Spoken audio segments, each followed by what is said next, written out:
우리 지금 사도신경에 대해서 우리가 하나님 말씀을 살펴보고 있는데요.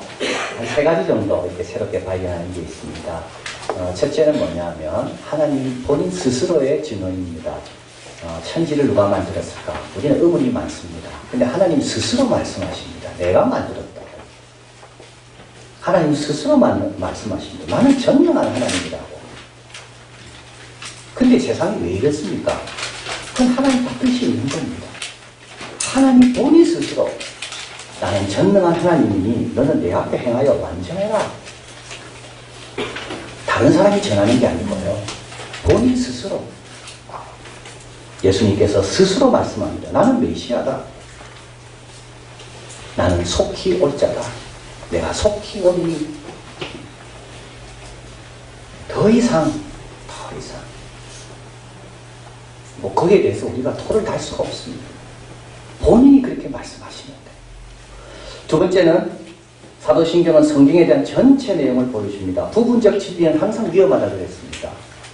그 진리가 나를 온전히 보호하려면 전체를 알고 있어야 됩니다. 예수님의 탄생, 고난, 죽으심, 부활, 승천, 하나님 보좌 우편, 다시 오심. 전체를. 그래서 이단들은 사도신경을 싫어합니다. 왜냐하면 사도신경에는 전체가 있기 때문에 자기들이 끼어들 자리가 없어요. 만약에 우리가 사도신경을 제대로 이해하고 외우지 않는다면 이단에게 다 넘어갑니다. 왜냐하면 이단은 예수님 안에 그게 다 있거든요. 아니 그 사도신경은. 이단은요 거기에 끼어들 여지가 사도신경에는 없습니다. 세 번째로 또 배우는 게 있는데요. 새롭게 배우는 거죠. 믿음이라는 건 우리가 선택할 게 아니라는 거. 우리는 저 선택적으로 믿으려고 그러죠. 천지창조? 그래, 그러면 뭐 빅뱅도 있고, 빅뱅이라는 게 뭡니까? 빅뱅이 있기 전에는 없었다는 거 아닙니까? 그러니까 태초에 하나님 천지창조했다. 맞겠다. 그러나 동정녀 탄생. 그건 나는 못 믿겠다. 믿음은요, 그냥 받아들이는 거지 선택하는 게 아닙니다. 특별히 하나님에 대한 믿음. 아버지, 아들, 성령. 그냥 받아들이는 거지. 나는 아버지만 받아들이겠고 아들은 하나님 아니다. 그게 다 이단이죠. 선택적으로 믿는 게 다 뭡니까? 그게 다 이단이고 잘못된 겁니다. 근데 여러분 가운데 이런 분 있을지 몰라요. 정말 나는 지금 선택적으로 믿고 있는데 이런 분에게는요. 믿음에 대해 진지하게 생각해 볼 필요가 있어. 하나님에 대한 믿음은 전능하시면 성령으로 잉태된 것도 다 믿을 수 있는 거지. 왜 전능하심을 믿으면서 성령으로 잉태된 건 안 믿을까요? 그건 본인이 믿음에 대해서 진지하게 생각한 적이 없기 때문에.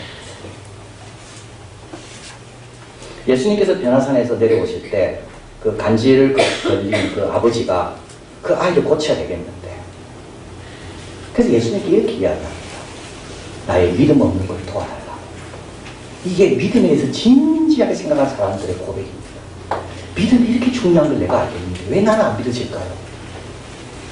다 믿어야 되는데 왜 나는 다 믿어지지 않을까요? 진지하게 고민하는 사람입니다.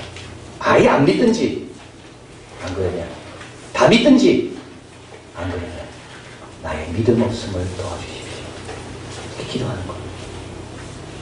믿음은 우리가 골라서 믿는 게 아닙니다. 하나님에 대한 믿음은. 하나님에 대한 믿음은 그냥 받는 겁니다. 자, 오늘은 큰 세 번째입니다. 성부 하나님, 성자 하나님, 성령 하나님. 아버지는 창조하시고 아들은 구속하시고 성령은 성화시킵니다. 아버지는 계획하시고 아들은 이루셨고 그 이루신 것을 성령은 적용되게 하시는 분. 주관적으로 이루어놨습니다. 객관적으로 구원의 역사가 일어났습니다. 그것이 나에게 주관적으로 역사하도록 하는 것. 그분의 성령입니다. 성령에 대한 오해가 있습니다. 어떤 사람은 성령을 떠도는 영 중에 하나라고 생각합니다. 많은 영이 있습니다. 그 중에 한 영이 성령이라고. 그래서 어떨 때는 이 영을 의지하고 어떨 때는 성령을 의지하고 또 어떤 분은 성령을 에너지라고 생각합니다. 뭔가 기를 받고 이게 성령 아닌가. 그래서 막연한 두려움. 또 어떤 사람은 내가 통제할 수 있다고 생각합니다. 또 세 번째 성령에 대한 오해는 신비체요. 어떤 그런 방언의 은사, 이것만이 성령 체험인가? 성령의 열매가 나오죠. 성령의 열매는 희락, 온유, 충성, 절제, 친절. 여러분 흥분하고 붕 뜨고 그런 거하고는 전혀 상관이 없습니다. 성경은 어떤 분입니까? 성경에서 말합니다. 성경은 첫째 하나님이십니다. 영 중에 하나가 아닙니다. 성령은 하나님이십니다. 아버지가 하나님이시고 아들이 하나님이시든 성령도 하나님이십니다. 아버지가 다 만드셨듯이 아들도 그 만드시는 과정 가운데 함께 하셨듯이 성령도 모든 창조 가운데 함께 하셨던 영 중에 하나가 아닙니다. 모든 걸 창조하신 하나님. 그래서 우리 예수님께서 아버지와 아들과 성령의 이름으로 세례를 주고 고린도후서 13장 13절 같이 읽어봅니다. 주 예수 그리스도의 은혜와 하나님의 사랑과 성령의 교통하심이 너희 무리와 함께 있을지어다. 딱 동일하게 나와요. 동일한 하나님, 아버지처럼 아들처럼. 고린도전서 12장 4절 6절 은사는 여러 가지나 성령은 같고 직임은 여러 가지나 충은 같고 사역은 여러 가지나 모든 것 가운데 모든 사람 가운데 이루시는 하나님은 같으니 성령, 주 그리스도, 하나님 동일하게 나오죠. 동일한 하나님.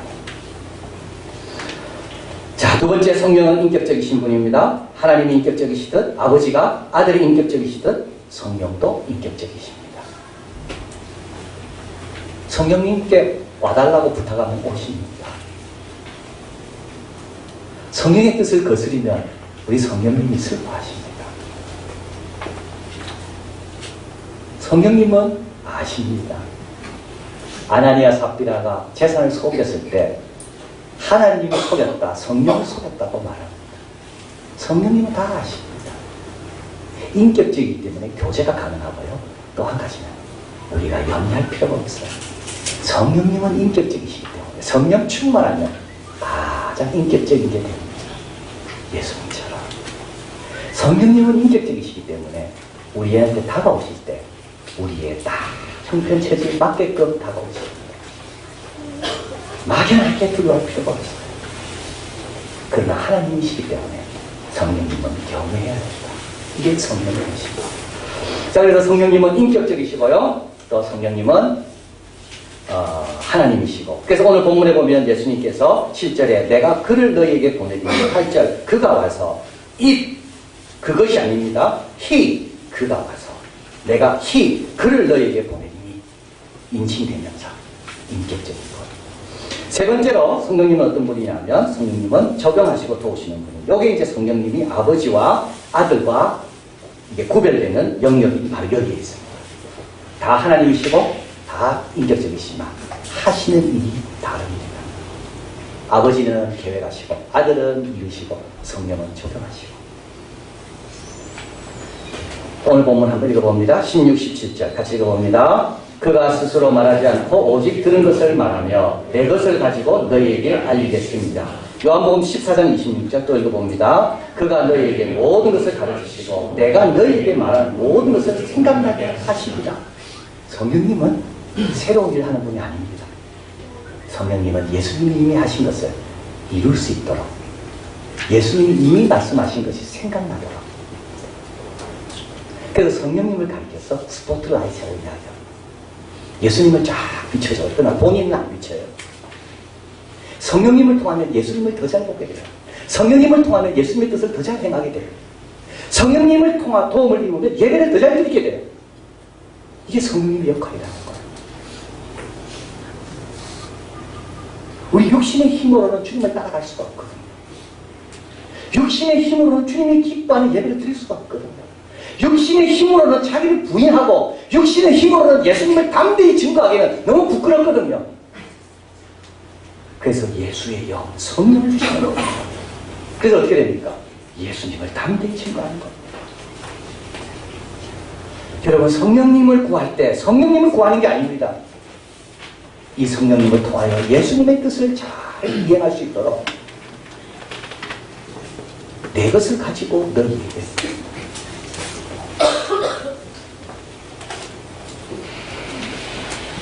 성경과 더불어 특별히 성령님이 하시는 일이 있습니다. 그걸 보면 성령이 어떤 분인가, 어떤 역할을 하는가 확실히 알 수 있는 게 있습니다. 성경에 어떻게 적어졌겠어요? 성경에 그렇게 적어진 게 아닙니다. 성경에는 아주 복잡한 과정이 있습니다. 모세에게 일단 하나님께서 말씀하셨겠죠. 그럼 모세가 그걸 봤습니다. 천지창조. 그리고 그걸 구전으로 이야기를 했습니다. 구전으로 이야기된 것이 오랜 시간 지난 바벨론 포로 때 창세기를 적게 됩니다. 그러니까 구전으로 받은 사람하고 그걸 적는 사람하고는 다릅니다. 받을 때도 그냥 받겠습니까? 엄청난 건데 6일 동안 창조했다는 거를 받을 때 성령께서 역사하십니다. 그리고 그 받은 거를 누가 적을 때 서기관이 성령께서 역사하시는 거예요. 자, 적었습니다. 그 다음에 어떻게 해야 될까요? 많은 것 적은 것 가운데 신구약 66권이 정경으로 돼야 됩니다. 정경을 하기 위해서 회개에 몰았습니다. 성령께서 역사하시는 거예요. 정경을 됐습니다. 그 다음에 보존돼야 되죠. 성령께서 역사하시는 거예요. 보존된 다음에는요, 번역해야 되잖아요. 성령께서 역사하시는 거예요. 성령은 새로운 말씀을 주는 분이 아니라 아버지가 주시는 말씀, 예수님에 대한 말씀이 잘 보존되고 번역되고 공인되고 그 가운데 도우시는 분이 성령이십니다. 설교도 마찬가지입니다. 하나님 말씀이 다 있지만 설교 말씀 있는 가운데 이 본문이 너무 중요하구나.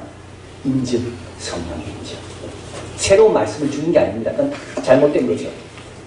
여기 있는 말씀 가운데 성령께서 인증, 이 말씀이 중요해요. 그 다음에는요, 이 말씀을 어떻게 적용해야 될까? 조명. 성령의 조명이 왜 중요할까요? 안 그러면 우리의 뒤틀린 이성으로 인하여 잘못 받아들이기 때문에 조명한 다음에는요, 해석, 인증, 조명해서 이 과정 가운데 다 성령 역사하는 거예요. 자, 그래서 우리 성령님은 왜 우리에게 주셨을까요? 성령님을 왜 예수 믿는 사람에게 성령을 보내셨을까요? 성령님은 왜 우리와 동행하십니까? 위에 계신 아버지 잘 섬기도록, 앞에 계신 예수님 잘 따라가도록. 그래서 성령님은 안 보입니다. 성령 충만하면 예수님이 더 보이고 하나님 아버지가 더 귀하게 여겨지고 주님의 몸된 교회가 더 사랑스럽고. 자, 그래서 우리 성령님은 하나님이시고 성령님은 인격적이시고 또 세 번째로 성령님은 도우시는 영이다. 조경하시는 영이시다. 그걸 위해서 우리와 함께 하시고 오늘 우리 가운데 거하시는 분이 성령님이시다. 자, 그럼 어떻게 해야 됩니까? 성령의 존재를 알아야 됩니다. 여러분 가운데 성령이 있으면 어떻게 할까요? 누구든지 성령으로 아니하거든 예수를 주시라 할 수 없다 그랬습니다. 예수를 주시라 고백했습니까? 성령님은 내 안에 계시는 겁니다. 갈라디아서 3장 3절 2절 읽어봅니다. 내가 너희에게 다만 이것을 알려 하노니 너희가 성령을 받는 것은 율법의 행위로냐 듣고 믿음으로냐. 듣고 믿었습니까? 성령이 거하십니다. 그 다음에는 해야 될 일이 있습니다. 성령의 인도를 받습니다. 데살로니가서 5장 19절 성령을 소매치 말며. 성령께서 때로는 우리 마음에 감동을 주십니다. 그래서 때로는 헌금도 하고 싶어요. 특별하게. 때로는 저 사람에게 연락도 하고 싶어요. 때로는 저 집에 가고 싶어요. 때로는 더 오래 기도하고 싶어요. 이게 바로 성령 주시는 감동. 이때를 꺼뜨리면 안 되는 거예요. 잘 몰라요. 분명한 거 있습니다. 그대로 인도 받아보면 그때야 알게 됩니다. 베드로가 고넬료 집 가기 싫었습니다. 이때 성령께서 고넬료 집 가도록 도전하십니다. 가보니까 아는 거예요. 백부장과 그 가족이 다 기다리고 있어요. 이렇게 자기를 말씀을 사모한 사람은 이스라엘 백성 가운데도 없었어요. 전도자 빌립이 있는데 갑자기 성령께서 저 마차 병고로 달려가라고 이야기해요. 가봅니다. 그러니까요, 이디오피아 내시가 이사야서를 읽고 있는 거예요. 사도 바울은 전도를 소아시아 지역, 터키 지역에 하려고 열심히 했습니다. 성령께서 계속 막으십니다. 근데 어느 날 꿈을 꾸는데 빌립보 사람 나타나서 건너와서 도우라. 안디옥 교회가 주를 섬겨 금식하고 있습니다. 이때 성령께서 감동 주십니다. 바울과 바나바를 따로 세우라. 교회 역사는 바뀐 겁니다. 여러분, 성령을 꺼뜨리지 마세요. 이번에 웨일즈를 지난 월요일 나가서 금요일날 오전에 잘 돌아왔습니다. 여러분 기도해 주셔서 잘 갔다 왔는데요. 그러나 가기로 결정하는 건 쉬운 결정이 아니었습니다. 왜냐하면 6월 24일 날 청년들하고 또 갑니다. 근데 왜 또 가야 될까?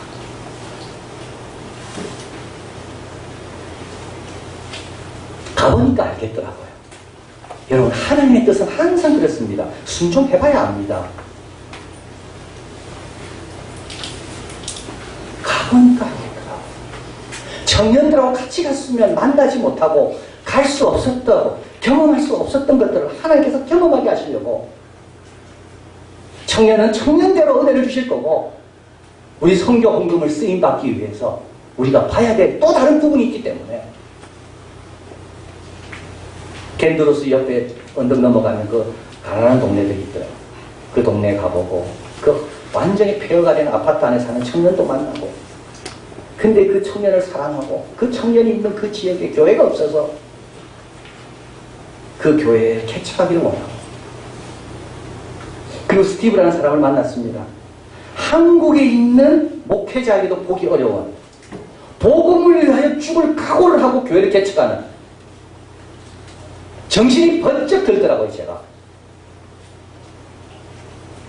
죽을 각오를 하고, 아내와 남편 모두가 다 가족이다, 아주 험불하게 가난하게 살면서 그러나 담대하게 교회를 개척하고, 근데 그게 겐드로스 교회에서 자란 청년입니다. 거기서 훈련받고 도전받아서. 그게 겐드로스 교회는 이런 개척을 해본 적이 있는 겁니다. 이게 소중한 줄 아는 겁니다. 그리고 교인들 밤에 다 만났습니다. 2년 전, 작년, 올해 모습이 다 달라요.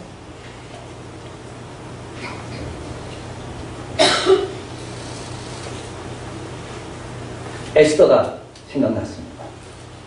유대인들이 다 죽어가고 있을 때, 이제 죽습니다. 이때 모르드게가 에스더 보고 왕에게 가라 이야기합니다. 에스더가 망설입니다.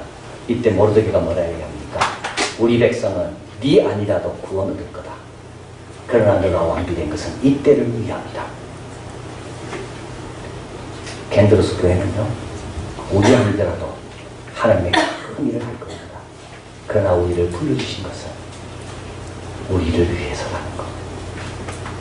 근데 그걸 가보니까 알겠더라니까요. 하나님께서 우리에게 말씀하실 때, 성령으로 감동 주실 때 꺼뜨리지 마십시오. 지나고 나면 합니다. 아, 하나님께서 이런 축복과 이런 일에 나를 쓰시려고 이런 감동을 주셨구나. 성령을 손놓지 말고, 그리고 또 성령으로 인하여 충만함을 받아야 됩니다. 여러분, 성령 충만은 뭐라 생각하십니까? 많은 사람은 성령 충만하면 막 광신도처럼 이게 성령 충만을 생각합니다. 그 성령 충만은 성경적인 게 아닙니다. 에베소서 5장 18, 21절 같이 한번 봅니다. 읽어봅니다. 오직 성령의 충만을 받으라. 시와 찬미와 신령한 노래들로 서로 화답하며 너희의 마음으로 주께 노래하며 찬송하며 범사의 우리 주 예수 그리스도의 이름으로 항상 아버지 하나님께 감사하며 그리스도를 경외함으로 피차 복종하라. 성령 충만하면요, 어떻게 됩니까? 찬양이 바뀌는 거예요. 성령 충만한 사람은요, 어떤 사람입니까? 범사에 감사하는 사람입니다. 여러분, 범사에 감사하고 있습니까? 성령 충만한 사람. 복종이 쉬운 사람이 있죠. 성령 충만한 사람. 복종처럼 어려운 게 어디 있겠습니까? 내 힘으로 안 됩니다. 여러분, 주님께 복종하고 싶은가요? 성령 충만하게 해요. 성령 충만은 찬양하고 화답하고 이런 하나가 되고 순종하고 감사하고 담대하고, 이게 성령 충만인 겁니다. 성령 충만의 비결은 뭘까요, 그러면? 그런 상태를 내가 바라는 겁니까? 아닙니다. 예수님 잘 섬기고 싶습니다. 예수님처럼 나도 잘 순종하고 싶습니다. 예수님 말씀하신 대로 내가 좀 살고 싶습니다. 이렇게 기도하고 이런 마음으로 성령을 구할 때 성령께서 도와주시는 것이 성령 충만인 겁니다. 또 성령은 다양하게 역사하십니다. 우리 교회는 우리 교회에 맞게, 또 다른 교회는 다른 교회에 맞게, 시대에 맞게, 지역에 맞게, 교인들의 성향에 맞게 다 다양하게 역사하시는 거예요. 고린도서 12장 11절 이 모든 일은 같은 한 성령이 행하사 그 뜻대로 각 사람에게 나눠주시느니라. 다양한 사역을 인정하고 맡기고 축복하고 또 우리는 우리에게 주어진 일을 열심히 감당하고 그게 성령의 도움을 제대로 받는 길입니다. 제임스 패커는 말합니다. 우리의 삶이 시작되고 유지되고 성장하는 것은 오직 성령의 활동 덕분이다. 만약에 성령을 배제한다면 활력 있는 성도나 활력 있는 회중은 기대할 수가 없다. 여러분의 활력이 없는 이유는 성령을 의지하지 않아서라는 겁니다. 성령 없이 육신으로 생각으로 예배드리려 하기 때문에 활력이 없는 거예요.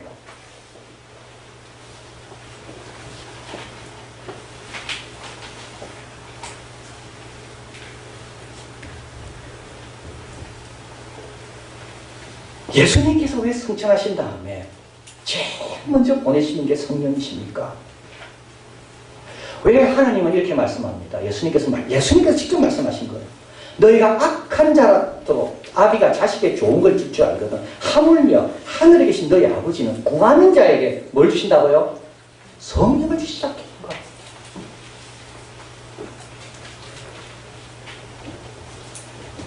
왜 말세 남종과 여종에게 성령을 나의 신을 붓겠다고 말씀하십니까? 우리 힘으로는 안 됩니다. 우리 힘으로 찬송할 수 있습니다. 그것도 귀합니다. 안 하는 것보다. 우리 힘으로 교회 봉사할 수 있어요. 그것도 안 하는 것보다는 훨씬 귀합니다. 그러나 제대로 하려면, 예수님처럼 하려면, 하나님이 기뻐하시는 그 수준에 이르려면 우리를 도우시기 위해 와 계시는 성령님과 관련을 지어야만 가능한 겁니다. 사도 바울은 말씀합니다. 육체에 속한 사람은 하나님의 성령을 받지 않는 저에게는 미련하게 보이며. 여러분, 오늘 이 설교가 미련하게 보입니까? 여전히 성령님은 나와 상관없이 나는 이대로 신앙생활하리라 생각됩니까? 이게 바로 내가 육에 속했다는 증거. 그걸로는 안 됩니다. 오리까지는 갈 수 있어도 심리까지 가려면 그것으로 안 되는 거예요. 사도 바울은 말합니다. 그러나 우리가 그리스도의 마음을 가졌느니라. 머리를 붙잡는 겁니다. 예수님을 붙잡는 거예요. 예수님이 내 본이 되어야 되는 거예요. 예수님처럼 예배드리고 예수님처럼 따르고 예수님처럼 순종하고. 근데 이제는 그냥 기도하는 게 아니라요. 성령님 도와주십시오. 그럴 때 주님이 약속하신 대로 우리 안에 계시는 성령님께서 우리를 충만함으로 복되게 인도해 가실 줄을 믿습니다. 기도하십니다.